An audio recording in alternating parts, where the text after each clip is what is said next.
estamos reunidos mais uma vez para mais uma entrevista, comemoração dos 25 anos do curso de Filosofia da Universidade Federal de Mato Grosso, com os professores Adriano, professor Rodrigo. Uma satisfação para nós estarmos aqui. O que nós queremos que vocês possam compartilhar com a gente é como foi a chegada de vocês no departamento, a recepção dos colegas, o processo de chegar, né, fazer o concurso, as primeiras turmas, as disciplinas sendo trabalhadas. Como foi assim para vocês essa chegada aqui na UFMT no curso de Filosofia? Bom, então eu vou começar que cheguei antes do Adriano e depois ele vai. E chegou melhor do que eu, né? Não necessariamente melhor. Mas já tem mais tempo, né? É um pau rodado que já tem mais tempo, né? Sim. Então, eu cheguei em 2011, vindo de um concurso que foi realizado em 2010. Eu e o professor Alessio, nós entramos justamente numa área específica, que é a área de ensino de filosofia. Sim. Né? E nisso a gente chegou assumindo as disciplinas que lidam diretamente com a licenciatura, como didática, seminário de prática de ensino, os estágios e a recepção, seja por parte do corpo docente, dos técnicos, dos estudantes, foi muito boa, muito tranquila. Né? Na época eu lembro que inclusive o professor Walter era o chefe de departamento e assim como eu, o Walter é mineiro, então a gente já chegou ali com uma empatia de cara. E o Alessio, que era uma pessoa que eu não conhecia e éramos concorrentes, num concurso que tinha um bocado de gente fazendo aqui, a gente também foi descobrindo várias afinidades, além da área na qual a gente ia trabalhar, que já é um interesse em comum, o ensino de filosofia, a gente também se descobriu sendo pessoas que trabalhavam paralelamente com filosofia brasileira, filosofia latino-americana, ele lá no Paraná, eu em Minas Gerais, e a gente acabou se encontrando aqui e desenvolvendo projetos nesse sentido. Além, claro, de uma outra afinidade importante que foi o futebol, que é uma coisa que marca também a amizade e a interação entre professores, estudantes e técnicos, tanto que a gente tem aí já há alguns anos, até um joguinho que a gente faz na quarta-feira envolvendo todo mundo. Né? Talvez seja a coisa mais interdisciplinar que eu tenho participado aqui na UFMT. Né? Então foi mais ou menos um pouco essa daí a minha chegada aqui na instituição. E você, professor Adriano, fala um pouquinho para a gente como foi a sua chegada aqui. Então, eu cheguei em 2017, num concurso amplo que foi feito aqui no FMT, e logo depois que eu concluo o doutorado, vim de Porto Alegre para cá, e foi uma adaptação que ainda não terminou, eu diria, né? Ao clima, também uma adaptação institucional que, de início, eu diria que não foi tão tranquila. Assim. Se eu tenho que ser honesto aqui nessa entrevista, né? Mas eu acho que foi tem sido, né, um aprendizado bastante grande, assim, e um desafio constante de lidar com... quer dizer, com todos os momentos. Eu acho que eu cheguei num momento em que o Brasil estava em crise, né? Sim. Então foi um momento bem complicado e tanto foi complicado que foi o último concurso que a gente teve, né? No nosso departamento foi o concurso que eu entrei e mais 3 colegas. Então, o professor Luiz compartilhou que foi vários colegas que chegaram ao mesmo tempo. Isso foi muito bom também, né? Isso foi bom, né? Mas logo que a gente chega, a gente está se adaptando num departamento em que faltavam 4 professores, ou seja, a gente chega para preencher ali uma lacuna importante no departamento, mas ao mesmo tempo isso significa que a gente já chega com muitas tarefas, né? Inclusive com muitas tarefas administrativas e sem experiência para isso. Sim. Então a gente foi aprendendo assim na prática muita coisa. E acho que a gente pega um período bem turbulento, porque a gente vem logo depois ali de um período de impeachment, né, da presidente Dilma, e logo depois tem pandemia. Né? Todo aulas online também, outro formato. E sem contar todo o clima, assim, né, vamos dizer assim, de pavor que se cria, né, em torno da situação e as consequências que isso teve para a universidade, especialmente para os cursos de licenciatura, eu creio, né, que dependem muito dessa coisa presencial. Ainda em curso de EAD você precisa fazer o estágio presencial, né, Então, eu acho que a gente ainda se recupera disso ainda, mas ao meu ver, essa recuperação tem sido boa. Ela ainda está acontecendo, né? Da gente se readaptar, sair desse momento político de saúde também pública. E o departamento vai passando a cada temporada pelos desafios, né? Com os primeiros professores para estruturar o departamento, para criar o curso, para ter as primeiras turmas e os professores formarem um quadro, né, suficiente. E aí, então, conseguiu as primeiras turmas de mestrado, que foi uns 10 anos depois que o curso abriu, 15. né? 15 anos. Então, hoje nós temos 2 cursos de mestrado, né? Fala um pouquinho para nós, professor Rodrigo, como que está, assim, como diretor do Instituto e trabalhando com a licenciatura, com o mestrado, também está dando aula no doutorado? Sim. Pois é, essa questão da direção é algo mais recente, né? Desde ali do final do ano passado. A gente tem uma série de desafios, sobretudo em termos de infraestrutura, né? O prédio onde funciona o curso de filosofia é o primeiro prédio da universidade. Ele, na verdade, surgiu antes da própria UFMT existir enquanto universidade, né? Quando era ainda faculdades isoladas. De Direito, o Direito funcionava lá. Então, é um prédio bastante antigo, que precisa de reformas, e no atual momento a gente está tendo algumas reformas, né? Que vão corrigir alguns problemas de estrutura que a gente tem, mas que ainda vai demandar mais esforços para aprimorar os espaços, né? Eu acho que a gente está num momento um pouco de retomada, né? Igual o Adriano estava falando, depois dessas crises todas, depois de pandemia, pandemônio, né? E tudo mais que a gente teve, acho que a gente está num momento de retomada que não vai na velocidade que gostaríamos, ainda com muita tranqueira a ser desfeita, mas que aponta um horizonte melhor do que quando você chegou, por exemplo, né? Porque, ao contrário do Adriano, quando ele chegou, o negócio estava pegando fogo ali, né, no país, e depois pegando gripe. Eu cheguei num viés de alta, né? Quando eu chego em 2011, se a gente recorre um pouquinho para trás, 2008 foi quando a filosofia se tornou obrigatória, junto com a sociologia no ensino médio, uma lei específica para isso. Sim. Então, houve um viés de alta entre 2008 e 2011. A filosofia é obrigatória no ensino médio, começa a ter presença marcante no primeiro, segundo e no terceiro ano do ensino médio. A gente tem políticas que incentivam a formação do professor, e nisso a filosofia também acaba entrando no meio disso, né, com o PIBID, por exemplo, que é o Programa Institucional de Iniciação à Docência, que chegou a ter mais de 80 mil bolsistas, né, no Brasil, no período áureo, e a gente estava lá no meio, desde o início, com a professora Cristina, que foi quem começou o PIBID de Filosofia aqui na UFMT, e a gente teve também a filosofia presente no Plano Nacional do Livro Didático, os mestrados se expandindo e interiorizando, né? Porque antes ficava como caranguejo ali na costa do Brasil só. Né? Depois começou a entrar pelo centro-oeste, pelo norte do país, o nordeste, e a gente foi contemplado com isso, né? Com o mestrado acadêmico, agora já o doutorado também acadêmico, e depois com o Prof.Philo, também, que é o mestrado profissional. Então foi esse viés de alta linha entre 2008 até 2016, que aí o negócio começou a dar aquela rateada, e agora acho que a gente está no momento de melhora. Tanto que dentro do próprio Instituto, recentemente, além do doutorado em filosofia que foi aprovado, teve a aprovação do doutorado em antropologia social. E há uma previsão de que no campo da filosofia a gente também participe, quem sabe ali em 2027, de um doutorado profissional, o que permitiria com que o curso de filosofia aqui ele percorra todo o arco formativo possível, né? Sim. Na graduação, licenciatura, bacharelado, no mestrado acadêmico, na pós-graduação acadêmica, né? Mestrado e doutorado, pós-graduação profissional, mestrado e doutorado, né? Seria ali o coroamento, eu acho, de uma trajetória que começou ali como curso em 2000, né? E é interessante você falando sobre essa sua trajetória, quando eu chego em 2017, está acontecendo justamente o contrário, né?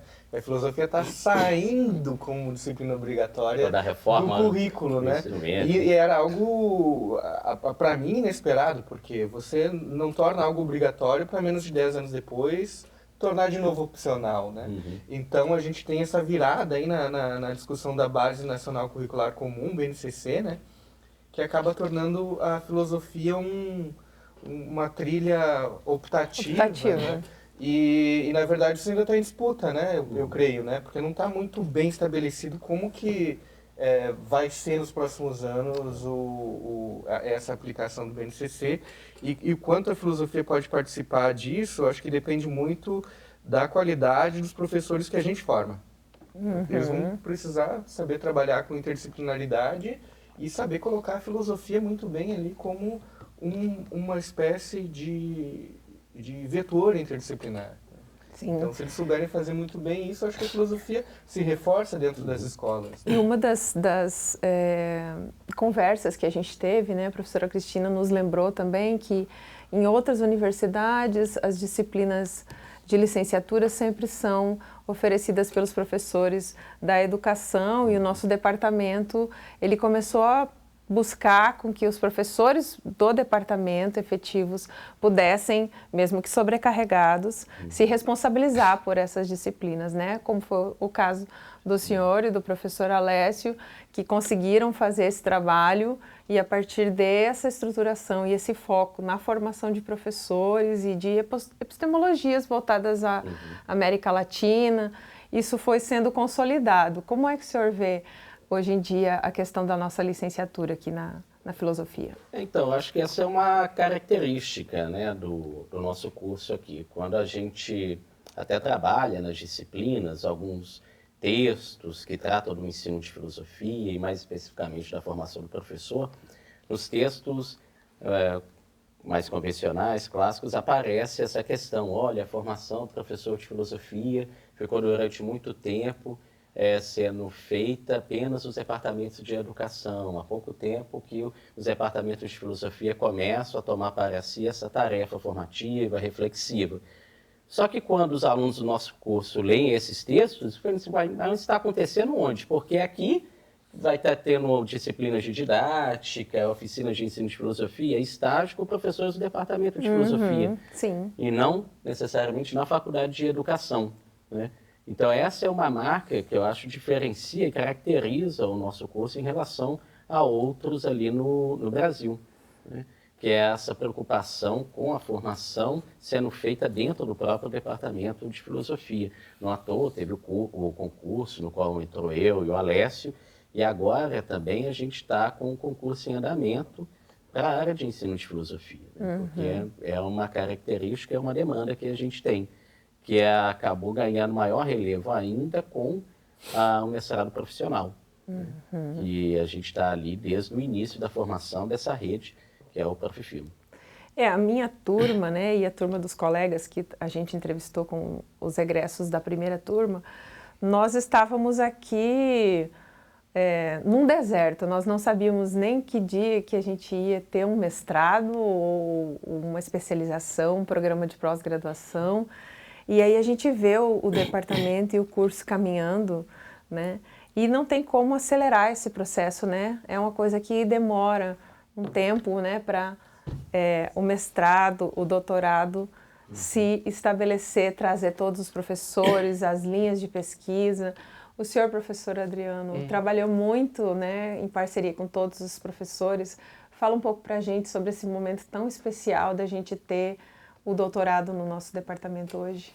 Pois apesar da gente não poder acelerar esse processo, eu acho que a gente pegou um bom momento para abrir esse doutorado, porque isso também depende de uma vontade política e de um planejamento estratégico especial da CAPES, né?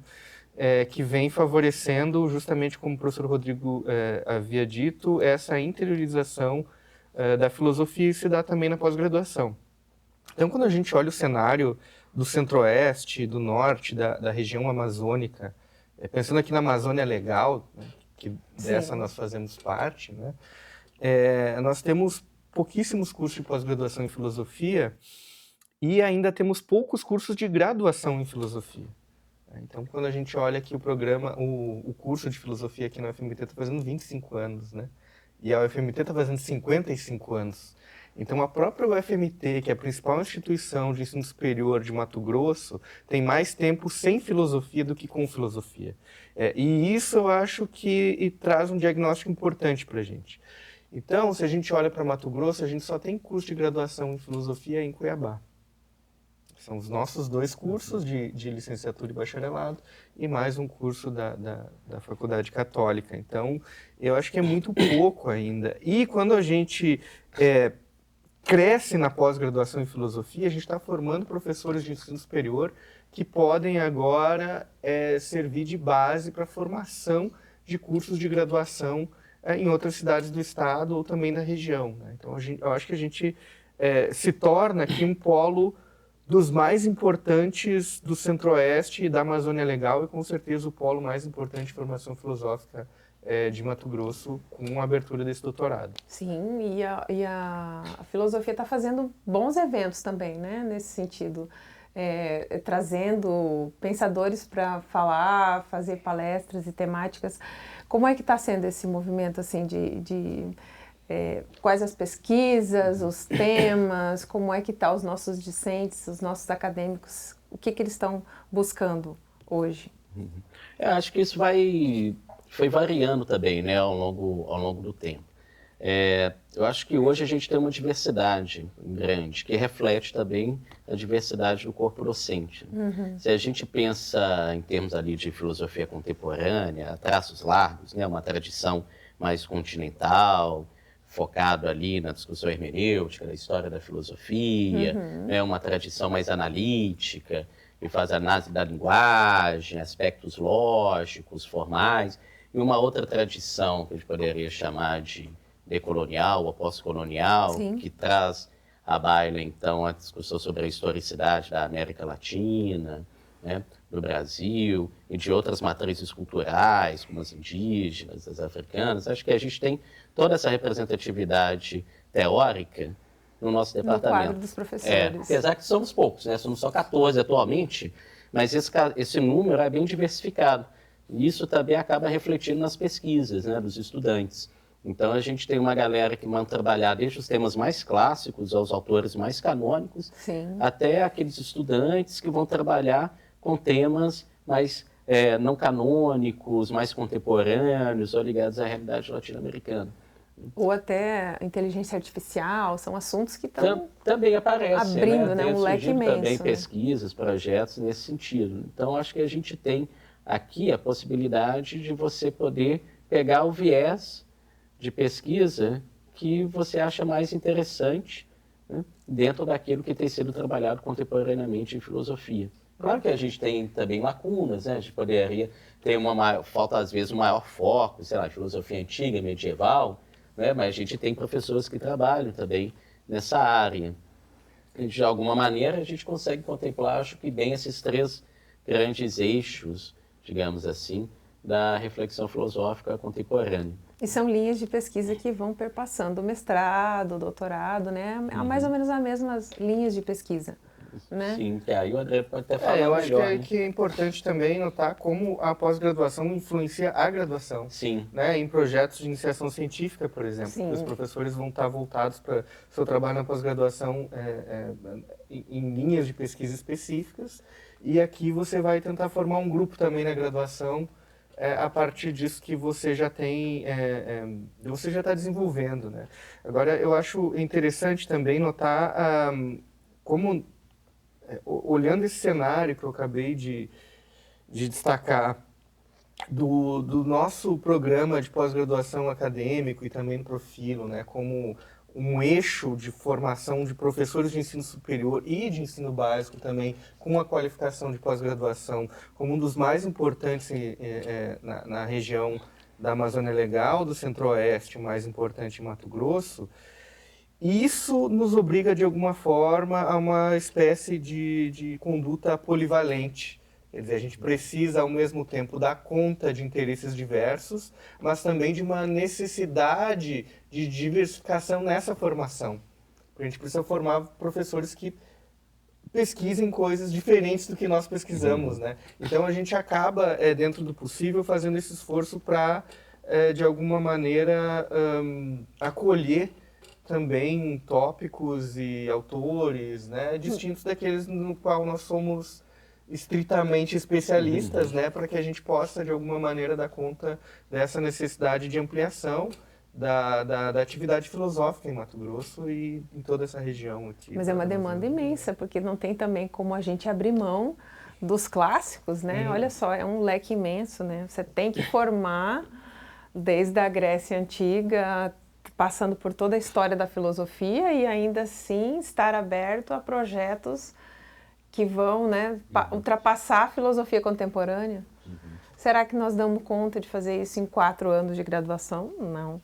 Só que os nossos alunos, né, os nossos discentes, hoje eles têm um horizonte por onde eles podem imaginar. Bom, eu vou continuar essa temática no meu mestrado, eu vou continuar indo, publicando, vou participar dos eventos, e talvez lá no meu doutorado isso continue se desdobrando. Isso é muito rico, porque na minha época, que eu cheguei em 2001, a gente tinha que se virar na graduação e talvez conseguir um concurso público para a rede estadual, né? Para a rede de professores no ensino superior, que absorvia ainda mestrandos ou doutorandos, né? Hoje, se você não tiver um pós-doc, às vezes nem assim, você não entra mais.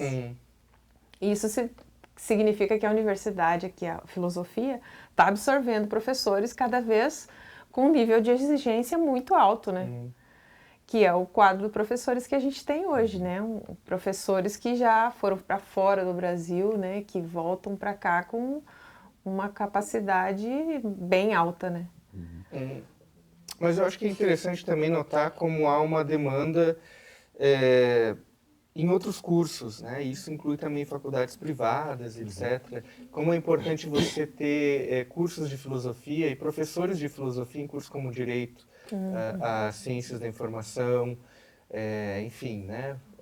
Nas ciências naturais, na matemática, eu acho que em todas as áreas e na educação de maneira geral, eu acho que a filosofia tem uma contribuição essencial, né? Então, eu acho que quanto mais a gente forma pessoas, mais você também demonstra a importância, porque você tem agora algo para oferecer, você tem uma oferta, né? Sim. Então, às vezes, a demanda cria oferta, mas em vez que a oferta cria demanda. Sim, então, acho que você também, com aqui a abertura do doutorado em especial, eu acho que a gente traz um destaque maior para a filosofia. Quer dizer, as pessoas começam a olhar mais para a UFMT como formadora de filósofos e de professores de filosofia, e aí você pensa, olha, de repente você está montando um programa de curso novo, por exemplo, o que você tem? Se você não tem professor de filosofia, você nem pensa em colocar. Agora, quando você começa a perceber que eles estão ali, às vezes já estão ali trabalhando, você pensa, então vamos formar aqui o nosso programa de maneira tal que tenha disciplinas de filosofia, por exemplo, você começa a contratar mais professores de filosofia e assim o ciclo vai crescendo. Estou sendo bem otimista aqui, mas é isso que a gente essa é a precisa. expectativa, né, de trabalho, eu acho. E que acaba, de fato, refletindo, né, um pouco esse ciclo formativo que vai formando também outras instituições. É muito interessante como nos últimos anos, né, a gente começa a ter também a entrada de egressos do nosso curso, seja egressos da graduação, egressos da pós-graduação, ou às vezes até dos dois, e que começam a assumir trabalhos, por exemplo, no Instituto Federal, aqui de Mato Grosso, né? A gente tem a professora Hilda Regina, que foi egressa do nosso curso da graduação, trabalha hoje no Instituto Federal, esteve envolvida também com a extensão no Instituto Federal, mais recentemente o professor Matheus, que fez a graduação conosco, o Matheus Cavalcante fez a graduação conosco, fez o mestrado, depois foi fazer o doutorado fora e agora está também no Instituto Federal, né, como professor, todos os dois, tanto a Hilda como o Matheus, como professores efetivos, mas outros que estiveram também no Instituto Federal como professores substitutos, né? A Unemate também. Na Unemate também a gente tem, né? Fora, claro, também a rede estadual, né? Então, acho que a gente tem agora um momento interessante, que é ver um pouco esse resultado desses aí 25 anos agora reverberando para além da UFMT em outras instituições aqui do Estado. Sim, e agora, na entrevista anterior, conversando com os colegas egressos, né, falando a respeito da formação deles, né, aonde eles conseguiram também chegar, também conseguiram fazer mestrado, também fizeram doutorado, o professor Carlos ocupando o cargo na Secretaria de Direitos Humanos, né. Então, assim, a gente vê que a universidade, o curso de filosofia formando professores que estão ocupando os lugares que a gente quer que eles ocupem, na rede estadual, nas escolas públicas, privadas, nas universidades, né? Eu também participei por um tempo como professora, 2 anos, 1 ano e meio, 2 anos, no departamento de filosofia, e essa experiência de dar aula em outros cursos também enriquece muita gente, é um grande desafio, né? Vocês como professores do departamento ficam mais centralizados ali no departamento, né? Não sei se vocês tiveram experiência de dar aula em outros cursos também. Sim. E como foi aqui na UFMT? Como foi isso? Sim, já ministrei aula na serviço social, na arquitetura, né? Eu também sou professor da pós-graduação em estudos de cultura contemporânea. Sim. Né? Então, eu tenho esse diálogo muito forte com a arte, com a estética. E eu valorizo bastante o lugar da filosofia numa formação mais geral. Né? Então, acho que é importante você formar artistas, formar pessoas que vão ter influência em políticas públicas, né? Também incluindo aí a filosofia nessa formação.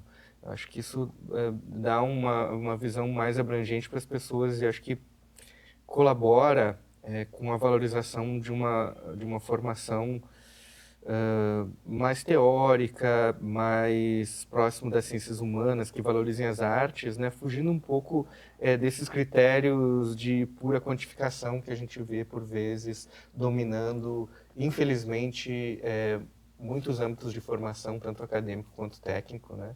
E que a filosofia, por vezes, dependendo de qual lado você vai, reforça isso, mas às vezes ela também traz viés críticos que eu acho muito importante a gente trazer para a gente não se tornar máquinas ou refém de máquinas, né?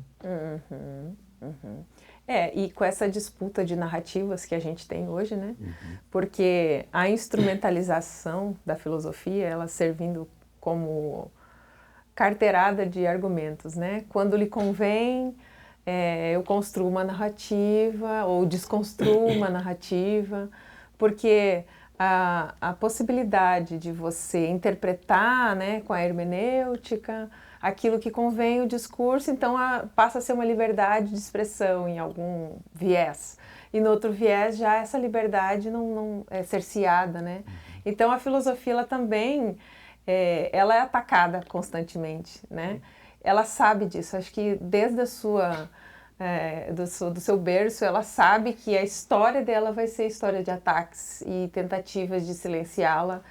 E é claro que cada vez que se abre um curso numa universidade que tem a filosofia, ela sabe que ela vai passar por toda essa trajetória. E o curso de filosofia, a história dele é muito parecida em todos os departamentos. Porque você precisa montar um grupo de professores, você precisa estruturar a extensão, você precisa estruturar o mestrado, até que chega no doutorado. Essa história é muito parecida em todos os departamentos, né? E é muito bonito saber que o nosso curso está conseguindo chegar nesse momento tão bonito, sendo coroado nesses 25 anos com o seu doutorado, né? A gente fica extremamente feliz por isso. E como que está sendo, assim, pensado esses primeiros passos do doutorado, as primeiras turmas, já está tendo as aulas? Sim, a gente abriu esse semestre a primeira turma, a gente aguarda agora para o ano que vem as primeiras bolsas de doutorado, então isso significa que a gente vai ampliar também o número de bolsas, somando as que a gente tem no mestrado, também as que a gente ganha no doutorado, né? A gente espera com isso aumentar o número de discentes e com isso abrir espaço para novos docentes também. Então, já um planejamento para que a gente abra um edital de credenciamento de novos professores. A gente tem um concurso agora sendo realizado, a gente espera que venha em breve, ao menos um ou uma nova professora que eventualmente em breve possa participar do programa de pós-graduação. Então, a gente busca primeiro dar conta dessa demanda represada que a gente teve, né, de vários mestrandos que terminaram o mestrado conosco e que acabaram não optando por fazer um doutorado interdisciplinar, em outra área, que ficaram em Mato Grosso também, e que têm o interesse de fazer esse doutorado. Então, os primeiros processos seletivos são um pouco mais disputados, né? E eu acho que o nosso desafio vai ser manter essa procura e esse interesse no doutorado depois que essa demanda represada passar, digamos assim. Isso, realmente, parece que sim.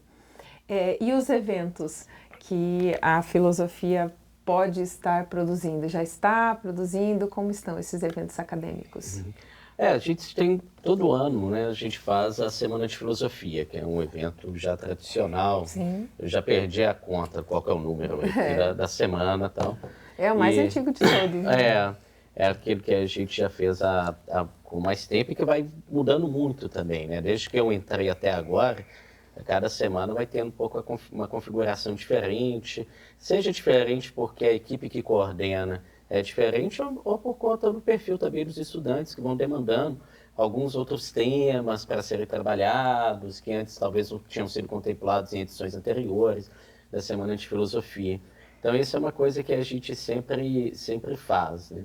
E há uma tendência de fazer de uma maneira cada vez mais integrada, integrando, então, graduação e pós-graduação. Isso é o que vai ser feito agora, neste ano de 2025, aproveitando a questão da comemoração dos 25 anos do curso, né, para a gente poder fazer um evento que integre a graduação e as pós-graduações, tanto a acadêmica quanto a profissional.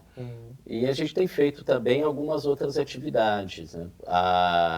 Tem um colóquio Filosofia e Educação, que já teve, se não me engano, 3 ou 4 edições também desse colóquio, que aí já é um evento um pouco mais focado, no caso, na área do ensino de filosofia, e que faz parte de uma atividade que está curricularizada. Agora, com a curricularização da extensão, a gente tem um componente curricular específico chamado Seminário Integrador de Ensino de Filosofia, que tem como seu principal objetivo a realização de um evento, né? E esse evento, claro, ele pode ser pensado de N formas. Alguma das formas que ele foi pensado nas últimas vezes foi esse colóquio em Filosofia e Educação, onde a gente traz, então, professores, professoras do departamento, da escola pública, seja do IFMT ou da rede estadual, a gente de fora também, às vezes interlocutores, que são professores colaboradores ou professoras colaboradoras nossas, mas que estão no mestrado acadêmico, estão no programa acadêmico, ou no profissional, mas em outro estado. A gente tem o caso, né, do professor Lúcio Marques, que é da Universidade Federal do Triângulo Mineiro, que já esteve aqui conosco e falou de toda a sua pesquisa sobre filosofia colonial brasileira, trazendo escritos inéditos do próprio Mato Grosso, do período colonial. Assim. Teve a professora Ofélia Marcontes, que é do Instituto Federal de São Paulo, que já esteve aqui também conosco, a professora Alice, né, Alice Lino, que é da Federal de Rondonópolis e que integra o programa acadêmico também. E nesses eventos a gente tenta, além de articular com os professores e professoras, trazer também a participação dos estudantes do ensino médio. A gente tem uma atividade que foi um projeto de pesquisa, a Olimpíada de Filosofia, que ocorre em Sorriso, que foi um projeto de um professor, o professor Marcos Dimas, lá de Sorriso, apresentou essa proposta no mestrado profissional, foi selecionado, entrou e desenvolveu o projeto da Olimpíada de Filosofia. E nessa Olimpíada, uma das etapas é uma visita a Cuiabá, onde os estudantes vêm conhecer a UFMT e outros espaços culturais da cidade e apresentam as produções que eles fizeram lá em Sorriso, num evento acadêmico aqui na universidade. Né? Incrível. E além disso tem também um outro tipo de Olimpíada, que é a Olimpíada Nacional de Filosofia, da qual a professora Beatriz é uma das coordenadoras, né? Sendo a coordenadora do Centro-Oeste, e a gente tem então participado também nessas Olimpíadas, tendo estudantes daqui do estado que fazem as provas e tem a possibilidade de ir galgando ali nas etapas, né, de uma etapa regional para uma etapa nacional e também para participar da Olimpíada Internacional. São algumas ações que acabam envolvendo a comunidade interna da universidade e a comunidade externa, Sim. Né, de pesquisadores e da galera ligada, então, ao ensino. E vai consolidando o nosso curso aqui. Né? E a gente também tem alguns eventos que vão se tornando permanentes, né? Como é o caso do evento interdisciplinar que a gente organiza desde 2018, em parceria com a Sociologia, Ciências Políticas e com a Comunicação Social, que é o Congresso de Estética e Teoria Crítica, que teve a 3ª edição no ano passado, e a gente já teve participação de conferencistas internacionais. E esse ano a gente teve o primeiro colóquio de Filosofia e Musicologia, que a gente pretende também continuar organizando, né? Então, também nesse viés de interdisciplinaridade entre a música e a filosofia, aproveitando que aqui a gente tem também, né, um departamento de artes com cursos de música e buscando estabelecer essa relação aí com as artes, com a sociologia, com a comunicação social, etc. Também de maneira a integrar o pessoal das ciências humanas e das artes num espaço aqui, digamos assim, dos excluídos do padrão contemporâneo de ciência, né? E a gente vai, então, finalizar todo esse movimento dos 25 anos com a Semana de Filosofia de 2025. Isso. E a gente comemora junto, um pouquinho atrasado, os 10 anos do PPG Acadêmico em Filosofia, com o lançamento do livro comemorativo que deve sair em breve, né? Em breve também. Quem sabe a gente consegue fazer tudo junto e misturado, né? De uma vez só, em novembro, quando for realizada a Semana de Filosofia. É muita alegria numa coisa só, né? E muito trabalho, muito esforço. Bastante. Então, a gente convida todos os interessados a participar na Semana de Filosofia, comemorar esse momento com a gente, né? Do coroamento do nosso curso, que há muitas mãos, há muito trabalho, né? Os professores que começaram, que continuaram remando o barco, que chegaram depois e que estão continuando, porque o trabalho não acaba, a demanda é grande e os desafios continuam. Então a gente é muito grato à presença de vocês, muito grato pelo trabalho, pela contribuição, que continuem com esse ânimo, com essa disposição, com o futebolzinho, com os eventos. E que a filosofia continue no nosso estado, para nacional, internacional, com muita alegria para todos nós. Grata ao professor Rodrigo, professor Adriano, grata a todos por esse momento. A gente que agradece, obrigado. Obrigada a vocês.